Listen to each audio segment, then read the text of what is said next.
So here's another baking tip. I've baked these cakes, but I don't want to do anything with these for a week. I don't have time to bake them and then do everything else I want to in that week's time. So I've baked ahead of time, and I'm going to freeze this cake. Now, if you're going to work on your cake the next day, by all means, you can just put it in the refrigerator, but I'm going to freeze this one. And I actually always refrigerate my cakes before I do anything with them, just because they're much easier to handle at that stage. So I've got some plastic wrap. I've already run a knife around to make sure that my cake is not still stuck to the sides. It has cooled down.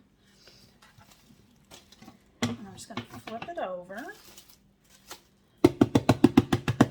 Make sure it's going to release. There we go. And then I'm just going to wrap it.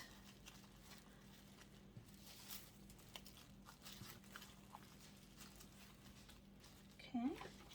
And then I'm going to wrap it the other direction because it doesn't reach these sides. I don't want any sides left exposed because it will dry out. And you don't want a dried out cake.